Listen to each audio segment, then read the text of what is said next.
بسم الله الرحمن الرحيم. سنريهم آياتنا في الآفاق وفي أنفسهم حتى يتبين لهم أنه الحق. أولم يكف بربك أنه على كل شيء شهيد. صدق الله العظيم.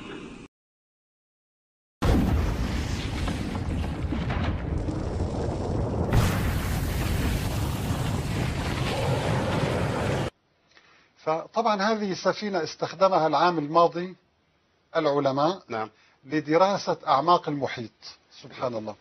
وعندما جهزوا هذه الكاميرا التي نراها،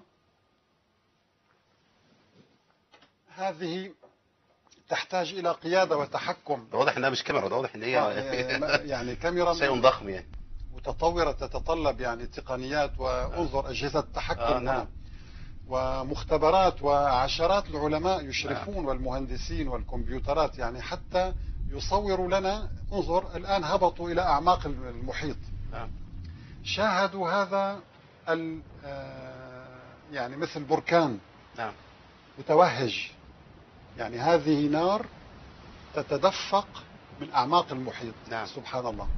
سبحان الله، تحت الماء. نعم يعني حتى الصوت. انظر، هذه انفجارات تحدث في أعماق المحيط. يعني تحب نسمع الصوت؟ نعم. يا ريت إخواننا يسمعونا الصوت. نعم. هذه فقط السنة الماضية صورها العلماء على فكرة، يعني هذه الانفجارات الهائلة في قاع المحيط. سبحان الله. سبحان الله.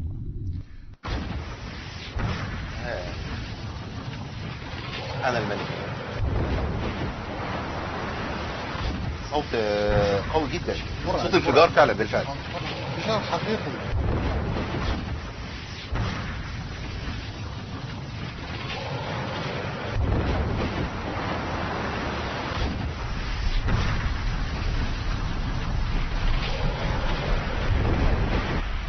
حتى ان هذا الانفجار يصل الى السطح.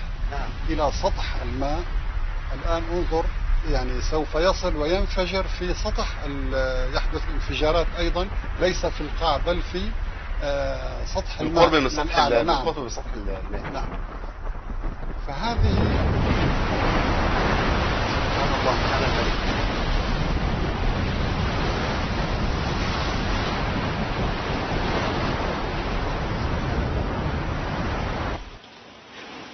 وهنا على السطح أيضا تتدفق هذه الحمم المنصهرة وتشعل الماء.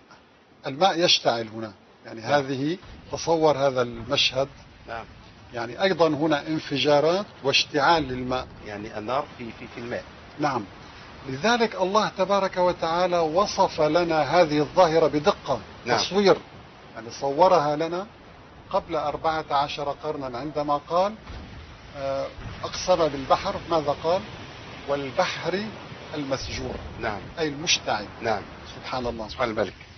وهذه لا ترى إلا في يعني ألاسكا وهذه المناطق القطب المتجمد الشمالي وهكذا. سبحان الله. يعني الماء البحر يشتعل ويحمى ويسجر. لذلك قال والبحر المسجور إن عذاب ربك لواقع. تمام. لأنك كما ترى هذا الجحيم في الدنيا أيها الملحد، إذا لم تؤمن ستراه في الآخرة. سبحان الملك. والبحر المسجور إن عذاب ربك لواقع.